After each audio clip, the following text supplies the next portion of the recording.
The views, information, opinions expressed during the show are solely those of the individuals involved and do not necessarily represent those of Voices, the individual's employers, organization, committee, or other group or individuals.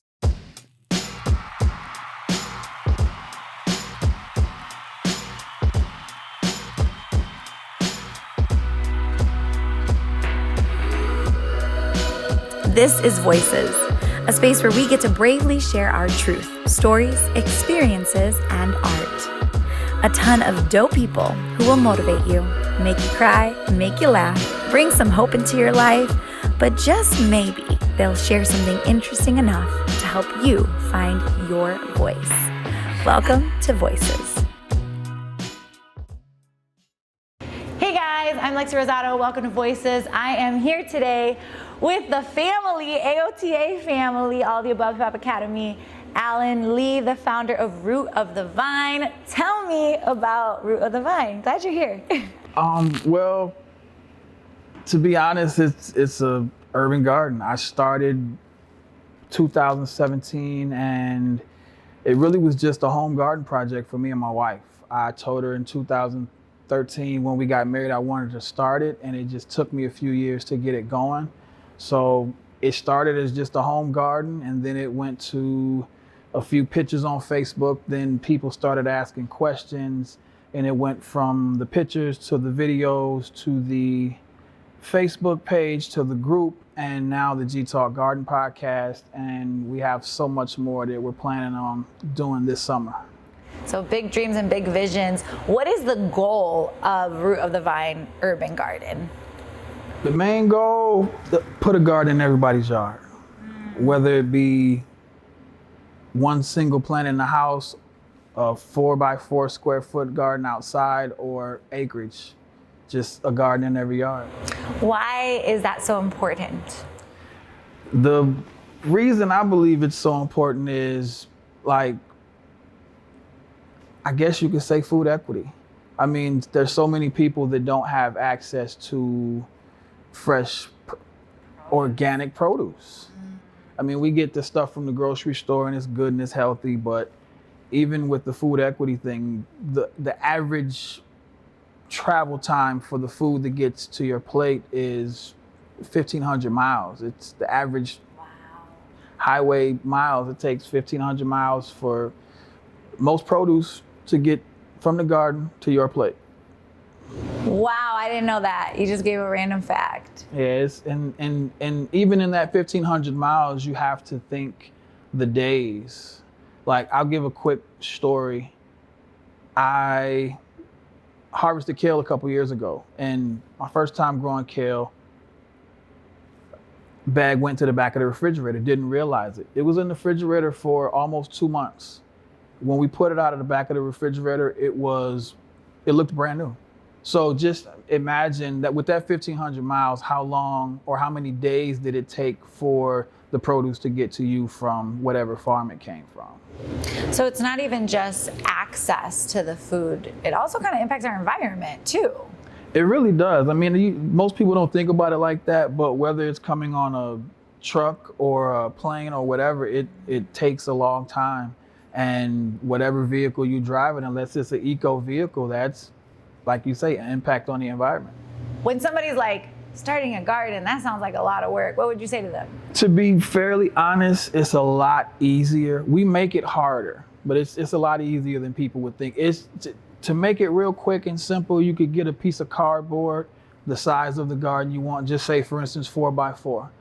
Piece of cardboard, clean, take the tape off, take the staples out or whatever, lay that down in a sunny spot, couple bags of compost on top of that, grocery store, farmer's market, grab you some seedlings or some transplants, right into that compost, water it, and you got a garden. You know, we make it so much harder than what it is. So it's fairly easy. When you and your wife started the garden, how did it change the way you guys live life? Well, she was already healthy, and she still is. Me, I'm more so the gardener, not necessarily the healthy one. But just life in general, for me, I had bad headaches, like on a constant basis. And I grew up gardening, but I haven't been in the garden until recently when I started in 2017. And I like headaches every single day. The day that I started the garden, just simply digging in the soil, within an hour of being outside, my headache was gone. And I didn't pick up on the correlation until probably the next day. So finished that night, went to bed, woke up the next day, headache again. Go back out there, back digging in the soil, and my headache's gone. So the health benefits from the food, the health benefits from just being outside in the environment, and mental health. It'll give you peace just being in the garden in general or in nature. And we've lost that connection with the healthy food, which, like I say, I'm not 100% where I want to be, but we've lost that connection and the mental connection. And so it's made a huge impact. Wow. I mean, it's health-wise, I'm a lot healthier than I was. I might not be where I want to be, but again, physical health-wise, I'm a lot better. Mental health-wise, I see things changing. And again, it's just as simple as cardboard, compost, transplants, and you got a garden. What I love about what you're doing too is, I'm going to go back to the health equity, and not only health equity, right? Food equity. Like, I grew up in Illinois, in Chicago, and I heard about some urban gardens or like farmer market trucks, but I think then to meet people in different towns where maybe that's not as accessible, I just think that's so cool that you have been able to do that in Lansing. And and it's, for me, I was going to do it wherever I was at. The thing about the bigger cities is they're impacted a lot more because you have food deserts where people are miles away from any fresh produce. In Lansing, we're smaller, so you got the different grocery stores that are all, you have access to them. But places like Chicago, Detroit, there's, it's just, it's hard. I lived in Chicago for a number of years, and it's hard sometimes for the people that are in the inner city to basically just go get fresh food. The food is not in their neighborhoods. They're stuck with fast food, grocery store, party store food, liquor store snacks, and things like that. So, that's why I say growing some of your own food. You might not be able to have a full garden, but if you grow one thing, start with something like herbs. You can buy the basil plants at Myers or Kroger, take that, put it in a bigger pot, and you have fresh basil on your windowsill. And it's healthier, and the alternative, right? Not doing that. I keep thinking about all the hot Cheetos I used to eat. Right, as a kid and growing up, and now it picks up a habit. You're picking up a habit of, that's your comfort food. To this day, it's my comfort food. Right. And that's carrots. Right. And even with me being a gardener, I still bang out on sweets like way too much. But I have that option to where during the summer, my snacks are, it's called a mammoth melting snow pea. And my wife doesn't eat peas, so those grow. The more you pick them, the more they grow. So every morning I'm 5 or 6 peas, and I'm eating them raw in the garden sometimes. For the most part, they never make it to the house. So if I could just be summertime all year, I think I'd be a lot healthier. But it's just like habits like that. Like, we don't, some of the people in the larger cities don't have access to go and get something like a snow pea. They're stuck with the hot Cheetos or the hot Takis or things like that. And speaking of the larger city, even in the smaller cities, one thing that people don't realize is when we talk about gardening, we think expensive. I wish I would have known what I'm about to say when I had food. Before I met my wife, I lived in Chicago. I moved back home with my parents, and I was on food stamps. You can buy fruit trees, you can buy seeds, you can buy the transplants at the farmers markets, all with your food stamps. You can go, instead of going to the grocery store and spending $100 in the summer on your produce, if you go to the farmers markets in the summertime or spring and fall, you get double dollars. So when it comes to expensive, now you can go with that $100 that you were gonna spend and now you get $200 worth of produce. Or you can spend less. You're spending less money getting more produce. You can take that extra $50 and put that to something else. So it's not expensive. It doesn't take a lot, and it's, like I say, we just want a garden in every yard. So if you got food stamps, or if you're on government assistance, that's one of the, like I said, I started my garden with cash money, but for those who think it's expensive and they think, well, I don't have the money to do that, you can buy all that stuff, which, I never would have thought you could go to the store and buy a fruit tree with food stamps. And as far as access, that makes it, that's amazing, because you might not have the $15, $20 to purchase a tree, but you got $15 extra in food stamps, especially if you go to the farmer's market and do those double bucks, and you get, you can make it stretch, and, it's just another level of things that people don't know. So that's another goal. We want to be able to teach people that you have access to do this on your own, and you don't have to spend all of your money. You spend your money on the compost. The soil is the most expensive thing you should spend the money on anyways. Use your food stamps to buy the fruit trees, the seeds, and all those other things, and there you have it. Now you can teach somebody else that, or you can just sell your produce. I think you're about to help a lot of people today when they hear this. What is next on the docket for Root of the Vine Urban Garden? I know you guys are doing programming. I know you have your podcast. How can people get a hold of you and learn more? Well, as far as getting a hold of me, we have the Garden Gang group on Facebook, and that's just Garden Gang. We have the Root of the Vine Urban Garden page on Facebook, as well as the Root of the Vine Urban Garden, ROTV Urban Gardens on Instagram, and we have the G Talk Garden podcast on Instagram as well. That it's not hard to garden, and some people feel, especially in the African American community, that gardening is tied to slavery, and they don't want to do it because of the trauma. But I look at it like this: we were gardening way before slavery. So if you take it to that aspect, you should be gardening anyways.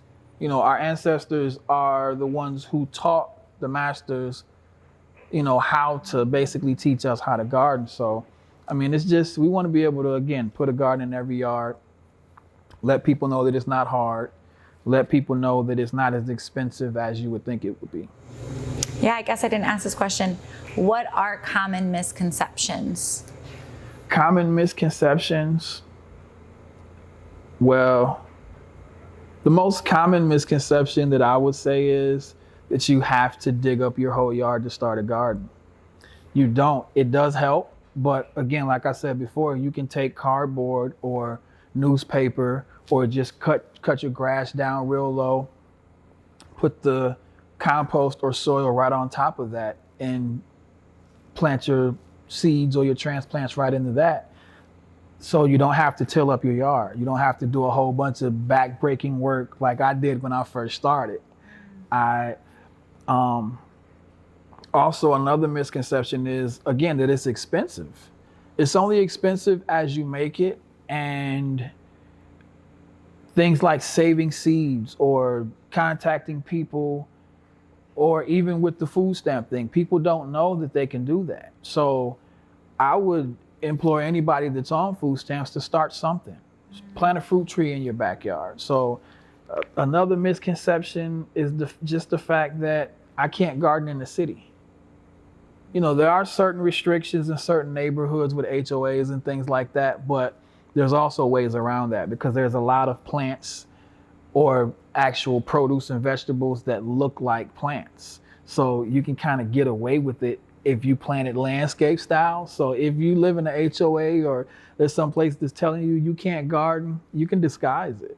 I wouldn't tell you to just risk it and plant a garden, but quick example on that. 2 years ago, I planted some kale and some lettuce in the front yard in the flower bed. It took my wife half the season to realize that it was food in the front yard. Wow. And she finally realized it once they started to get bigger, but that's another, like I say, another misconception. You live in an HOA, first find out what the rules are, but find a way to garden. I mean, it's more healthy for you to do it that way. Again, go about the proper procedures and find out what your rules are and kind of blend it in. You know, use those plants as hedgerows or bushes and things like that. So, I mean, there's too many misconceptions to talk about it, but if you start a garden, you'll find out the misconceptions can't hold you back. I was really surprised when you said that a lot of Black people view related to slavery. I didn't know that. Yeah, I mean, a lot of people won't say it, but it's a lot of trauma with it, especially. Yeah. But like I say, I can see that now. If you think about it, again, when we came over here, or I'll say they, because we don't know, every Black person in America is not a descendant of a slave. So when the slaves came over here, they brought watermelon seeds. They put okra seeds in their braids and different things that they planted in the fields. A lot of these things that are here, they're here because of us. So they brought seeds and food. So it's not like they just took us and they taught us how to garden and forced us to do it. They took us because we knew how to garden. So it's, you know, that's, again, one misconception. That's a misconception, that we shouldn't garden because they forced us to garden back in the day. Now, if you look at COVID, everything that's going on, last summer, shelves were bare. What are you gonna do if you can't go to the grocery store and get food? Are you gonna leave that? Somebody forced our ancestors to grow food and say, no, I'm not gonna do it and go without? Or are you gonna go out there and put your hands in some soil and say, I'm gonna eat no matter what?